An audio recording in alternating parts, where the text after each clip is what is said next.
Bonjour à tout le monde, ceux qui nous suivent aujourd'hui. Bienvenue au bulletin hebdomadaire de CAPIC de ce 17 septembre 2020.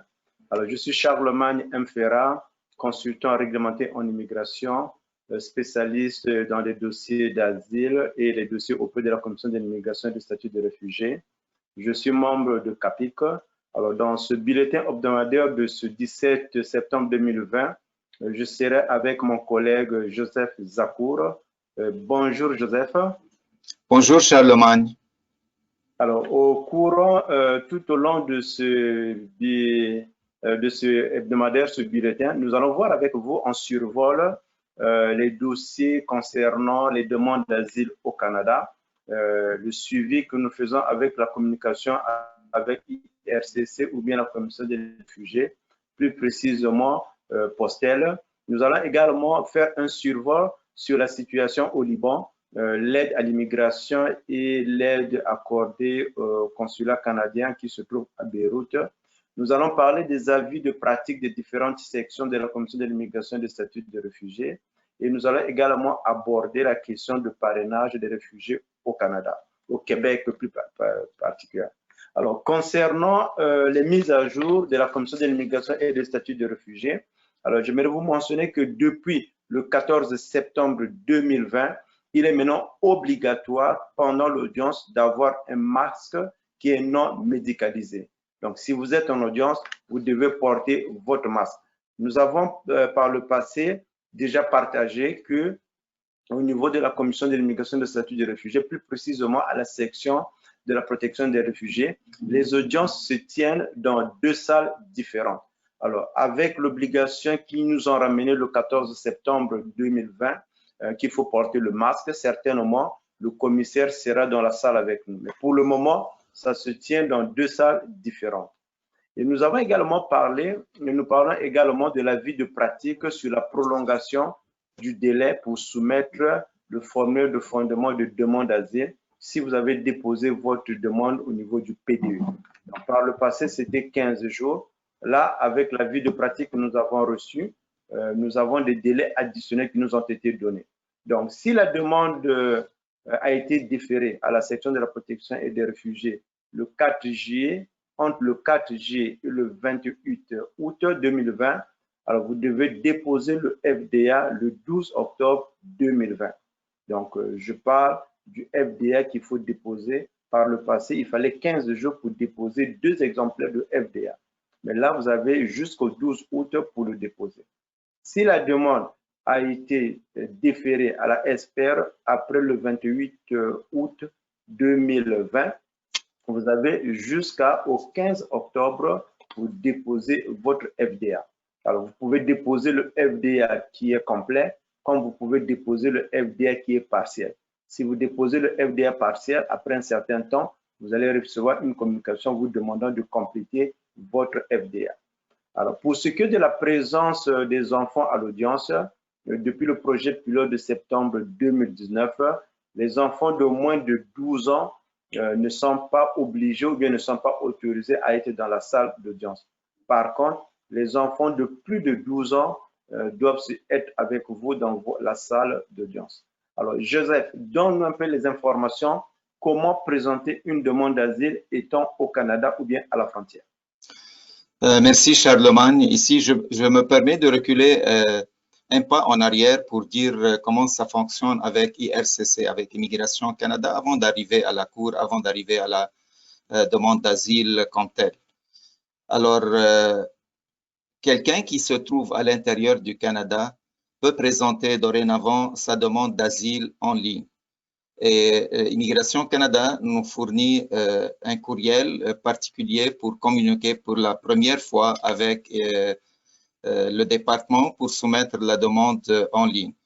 Le premier email, le premier courriel exige des détails précis et courts, le nom de la personne, la date de naissance, la nationalité et le statut au pays. Au retour, Immigration Canada va nous envoyer un avis d'accusé de réception. D'habitude, on le reçoit le lendemain ou plus tard, nous demandant de compléter les formulaires. Et pour le faire, on nous recommande fortement d'utiliser Postel, service de communication avec Postel, parce que c'est plus sécuritaire. Et comme tu avais déjà mentionné ça dans d'autres bulletins et aujourd'hui, le Postel, c'est un moyen sécuritaire pour protéger les informations et c'est fortement recommandé par Immigration Canada et par la Commission de statut des réfugiés et d'immigration. Alors, on reçoit les demandes. C'est les demandes qu'on connaisse tout le monde, la générique, les annexes et la demande d'asile. D'après mon expérience, ils sont très méticuleux et ils sont très précis avec les informations et même on nous demande de signer la déclaration finale sur les demandes qu'on devait en principe faire signer les clients devant le commissaire ou devant l'agent d'immigration. Alors, la demande est presque complète avec la demande d'asile et on reçoit les instructions médicales en même temps. Alors, toutes ces étapes-là se déroulent à l'intérieur, à l'intervalle de 5 jours au plus tard. Et... Pour la connexion postale, comme nous l'avons dit dans les bulletins passés, qu'il est important qu'un consultant en immigration puisse créer son compte postal sur le site de Poste Canada. Vous créez votre compte postal. Exactement. Vous allez le communiquer à la commission de l'immigration. Comme ça, ils pourront vous envoyer les postales. Alors, j'aimerais juste souligner un tout petit peu au niveau du postal. Faites attention. Alors, moi, j'ai essayé d'utiliser postal avec le Google Chrome. J'ai eu de la difficulté, il ne passe pas. Étant donné que j'utilise Mac, je suis obligé de passer avec Safari. Donc, pour ouvrir Postel, je vais chercher le lien que Immigration m'a envoyé et puis je vais dans mon Safari. C'est comme ça que je peux accéder à toute la communication que je reçois sur Postel. Et sur Postel, vous pouvez transférer jusqu'à 1 giga de volume de documents que vous allez envoyer à l'immigration. Oui, Joseph. Important de le savoir, c'est qu'avec Postel, c'est pas un courriel qu'on utilise. C'est des downloads des demandes, c'est-à-dire dans le texte qui accompagne les formulaires, on nous avertit toujours de ne pas utiliser cette boîte-là pour rédiger des choses parce que c'est éliminé. On supprime le message, le contenu de message et on garde les documents envoyés. Alors, c'est très important d'avoir toutes les informations sur les demandes et si on a besoin d'ajouter des informations supplémentaires, on est mieux de faire une déclaration ou bien une soumission à part de ce qu'on a envoyé déjà. Alors, cette étape-là permet aux revendicateurs de statut de réfugié d'avoir la couverture fédérale du médical. Et pour le moment, on attend la convocation pour l'entrevue d'éligibilité, ce qui est jusqu'à date en suspens parce qu'il n'y a pas de rencontre au bureau de l'immigration du Canada. Mais on espère, avec tout ce qu'on avait fait, avec l'examen médical, avec le tout, de recevoir le permis de travail durant cette entrevue-là. Et je présume, j'attends ça, c'est pas des informations, mais c'est des attentes. Est-ce que, avec la demande qu'on avait présentée de recevoir les permis de travail en même temps pour permettre aux réfugiés de commencer par travailler? Bon, moi, j'ai eu 2 cas de ce côté-là. Nous avons déposé l'intention de demande d'asile. Nous avons rempli le formulaire que nous avons envoyé en ligne. Et dans le formulaire, je crois, annexe 12, nous avons coché qu'on a besoin de permis de travail. Alors, par le passé, on faisait séparément la demande de permis de travail. Quand ils ont changé le formulaire annexe 12, ils ont donné la possibilité maintenant de cocher on veut un permis de travail ou bien un permis d'études. Alors, nous, dans le cas que nous avons eu, le premier cas, nous avons coché, nous avons envoyé et nous avons reçu le permis de travail sans problème. Mais dans le deuxième cas, nous n'avons pas reçu le permis de travail. Alors, il nous a fallu maintenant faire une demande séparée de permis de travail en ajoutant la modification de séjour au Canada, en ajoutant la photo du client, en ajoutant la copie du passeport et le E médical et le recours au représentant. C'est une nouvelle expérience dans tous les cas pour tout le monde, pour tous les praticiens. Alors, c'est un cas par cas. Comme je t'ai dit, moi, j'en ai présenté quelques demandes, mais je n'ai pas reçu le permis de travail. je l'attends et je présume que ils attendent l'examen médical, bien sûr, qu'on avait fait, parce qu'un permis ne va pas être émis sans le résultat médical, mais on n'a rien reçu jusqu'à date. Et mes clients sont de nationalité précise, c'est un peu mixte, mais c'est du Moyen-Orient. Alors, je présume on attend tout simplement la rencontre d'éligibilité pour décider si on émet le permis de travail tout de suite ou bien si la personne est éligible à présenter la demande. C'est pour ça qu'on n'a pas reçu dans notre situation le permis de travail. Là, oui. Moyen-Orient, où est-ce que nous en sommes avec la situation au Liban? La situation au Liban, c'est une situation assez particulière et je me permets ici de sonner l'alarme et dire attention aux abus.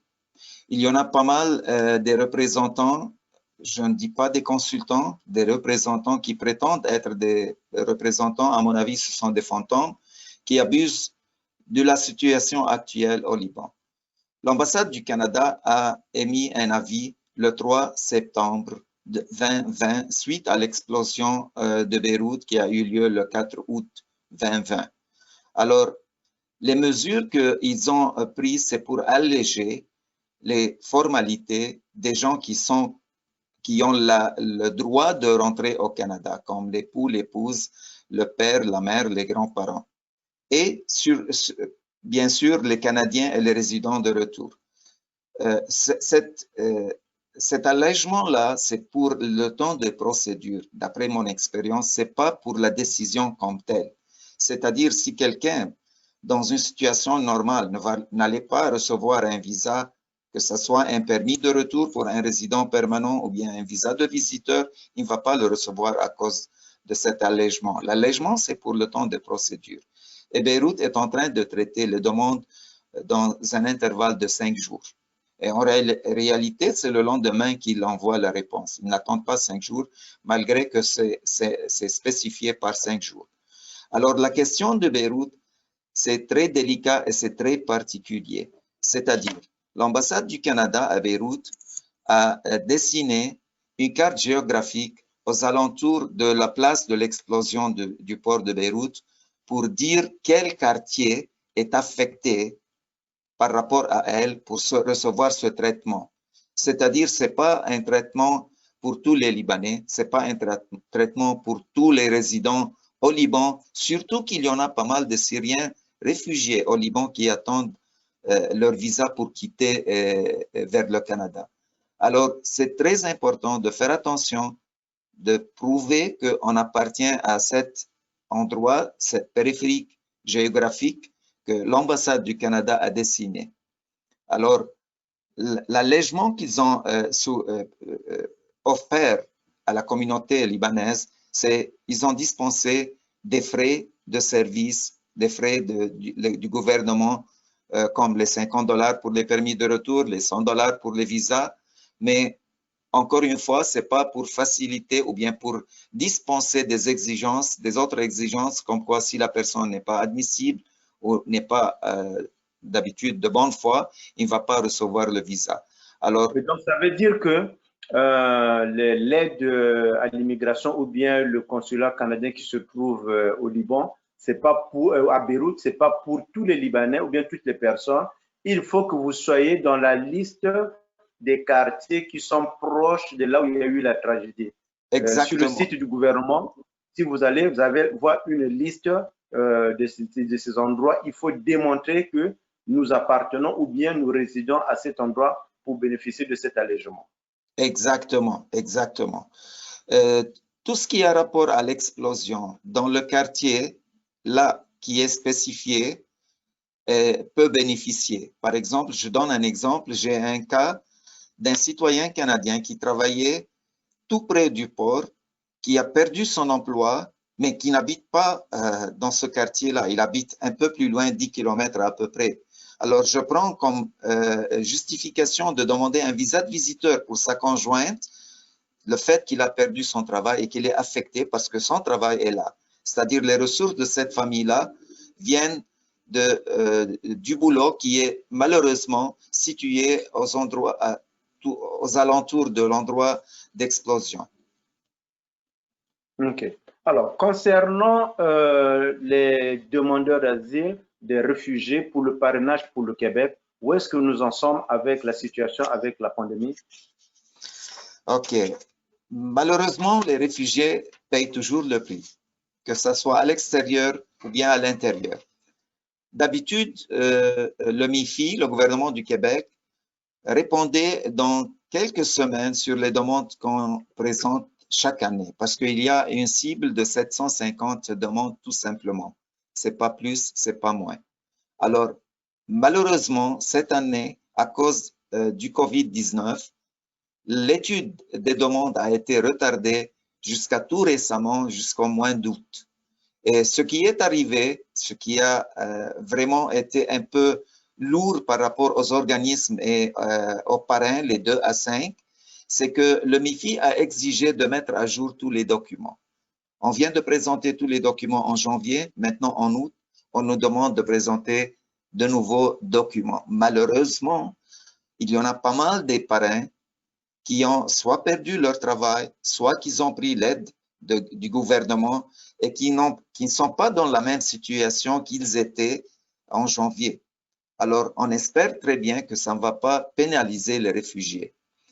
Le gouvernement du Québec ouvre ce programme-là pour un délai qui est spécifié, qui s'est terminé le 5 juin 2020. Mais malheureusement, ils n'ont pas rempli toute la cible. C'est-à-dire, il y a 2 des 5 catégories de réfugiés pour le Québec qui ont été remplies. Ce sont les 2 à 5 sans dossier et 200 dossiers pour les organismes réguliers. Les autres n'ont pas complété leur cible. Alors, on n'a pas de 750. Je ne sais pas quel est le nombre, mais je présume que c'est vers les 550 ou bien 600 le maximum. Et avec maintenant le lancement de la mise à jour des dossiers, il y a pas mal de dossiers qui vont disparaître. Alors, mon conseil pour les personnes impliquées dans ce genre de boulot, c'est de préparer, de mettre à jour les documents des parrains. Et s'ils ont des propriétés, le Québec considère toute propriété comme revenu pour ajouter ça au revenu du garant pour compléter le formulaire, pour compléter les procédures.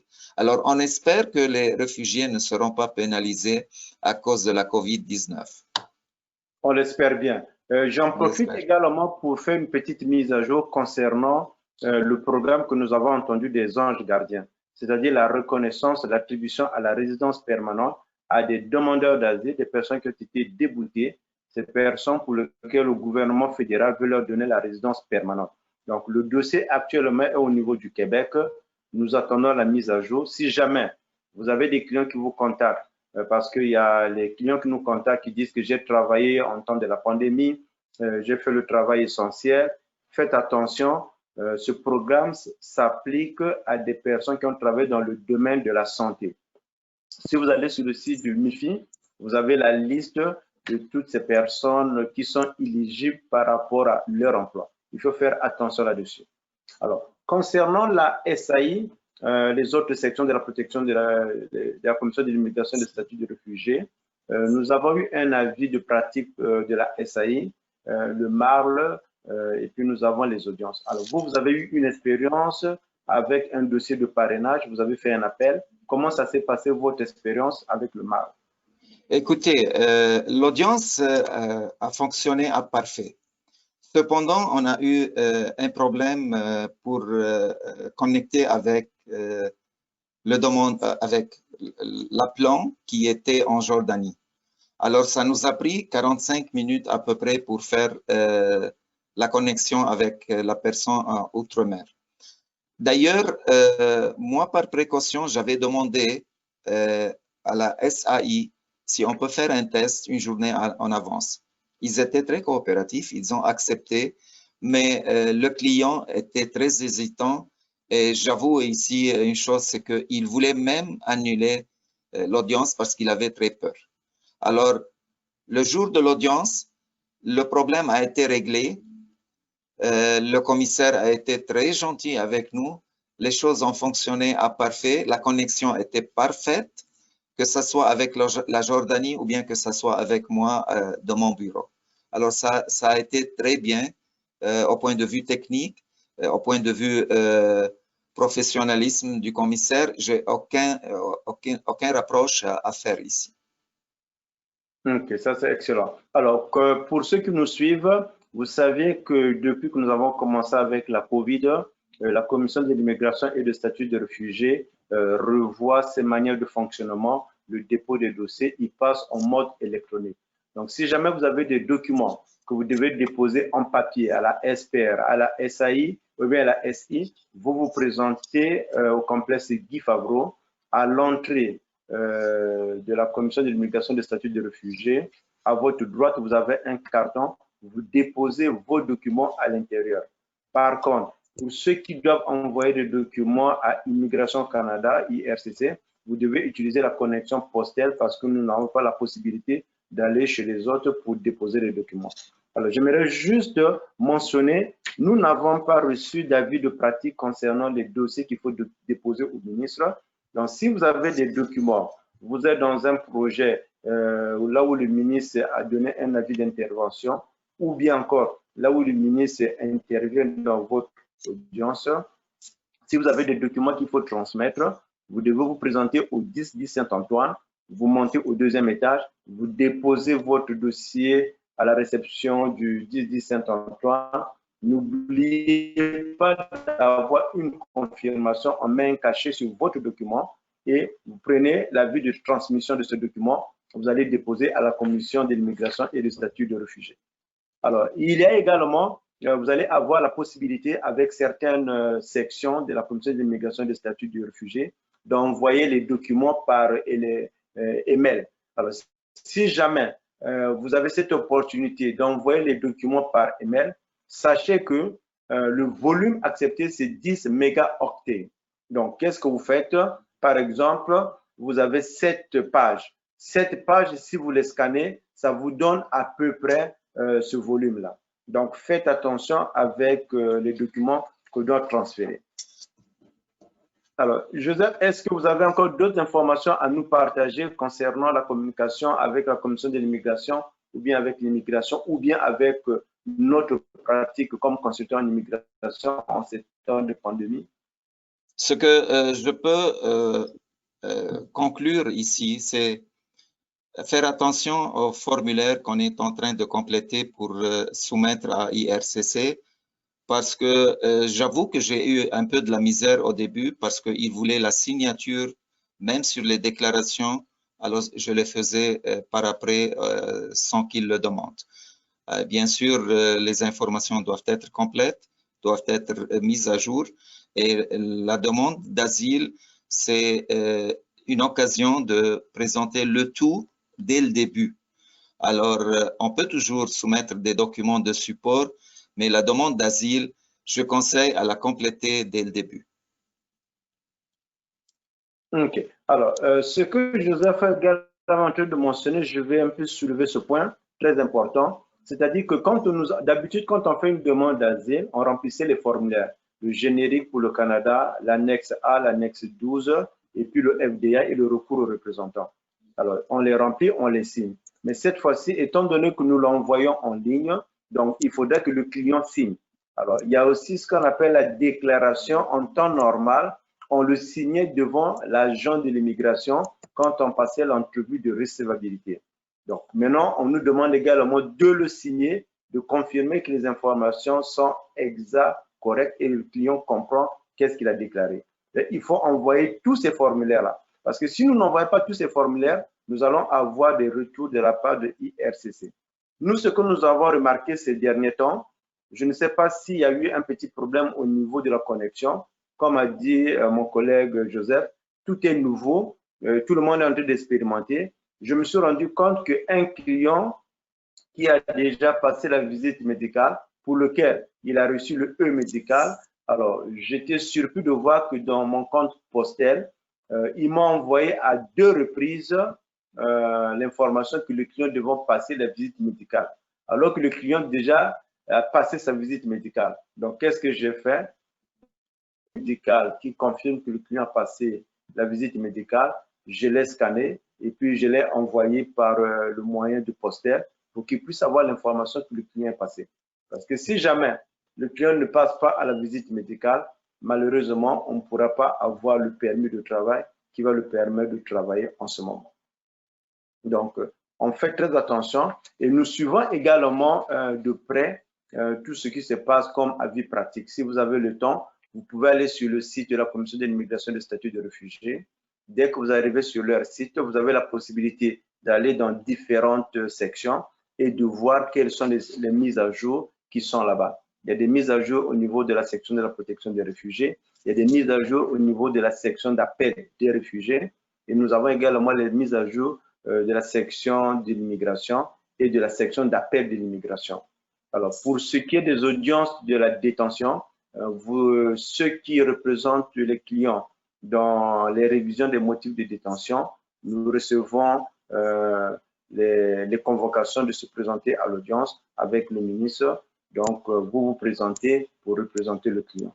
Si jamais, pour des raisons d'identité, le client a été détenu à Laval, alors vous devez suivre les instructions requises compte tenu de la situation de la pandémie pour respecter les protocoles, comment vous rendre au centre de détention. Donc, c'était les éléments que nous avons eu à vous partager avec vous. Joseph, j'aimerais un peu revenir sur la situation avec le Liban. Alors, donc, nous savions qu'actuellement, ce n'est pas tous les étrangers qui peuvent rentrer sur le territoire canadien, les visiteurs par exemple. Mais par contre, si une personne, un Libanais, a un membre de la famille qui se trouve au Canada, qui est résident permanent du Canada ou citoyen canadien, cette personne, si jamais on démontre qu'il a habité dans le secteur là où il y a eu la catastrophe, cette personne peut avoir un visa pour venir au Canada, n'est-ce pas? Oui, mais c'est pas toute personne parce que seulement les membres de la famille qui peuvent profiter de cette facilité-là. Et les membres de la famille sont bien spécifiés, époux, épouse, enfants mineurs et parents, mère et père et grands-parents. Alors, c'est pas pour tout le monde. Et c'est très important de comprendre qu'il n'y a pas de programme spécial pour le Liban, comme c'était dans les années de guerre entre 75 et 90. Alors, les gens aiment bien toujours lire ou comprendre ce qui leur convient à eux. Mais malheureusement, la situation n'est pas comme c'était durant les années de guerre. Alors, il n'y a pas de programme particulier pour les Libanais. Il n'y a pas de facilité pour les demandes de travailleurs qualifiés. C'est les procédures normales, tout simplement. Ok. Donc, ce qui revient à dire qu'on fait très attention, on suit l'évolution de la situation. Il n'y a pas un programme spécifique, mais il y a plutôt des allégements au niveau du processus d'immigration.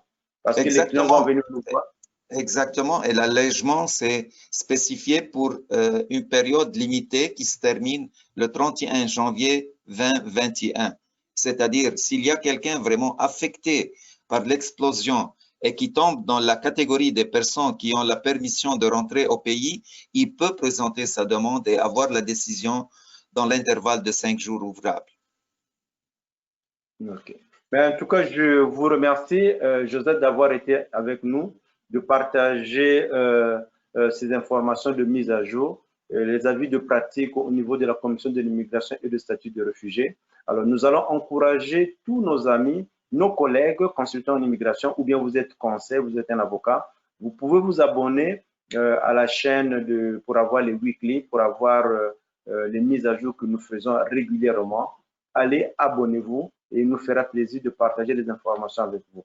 Évidemment, si jamais, à votre niveau, vous avez des informations qui vont permettre à des collègues pour avoir des avis pratiques, comment se déroulent les audiences, vous pouvez tout le temps partager votre expérience avec les collègues parce que ce que nous vivons actuellement, c'est des choses nouvelles pour tout le monde, que ce soit pour la Commission de l'immigration et du statut de réfugié, que ce soit pour les consultants en immigration, que ce soit également pour les clients. Alors, il nous appartient, si jamais vous allez avoir une audience avec votre client, que ce soit une audience en ligne, il nous appartient en tant que conseil de préparer notre client, de le rassurer, parce que beaucoup de clients ne sont pas à l'aise avec la caméra, avec l'ordinateur. Il veut voir quelqu'un, mais comme il n'y a personne, il faut le rassurer que de l'autre côté de l'ordinateur, il y a un décideur qui va prendre une décision par rapport à son dossier. Donc, il faut préparer le client.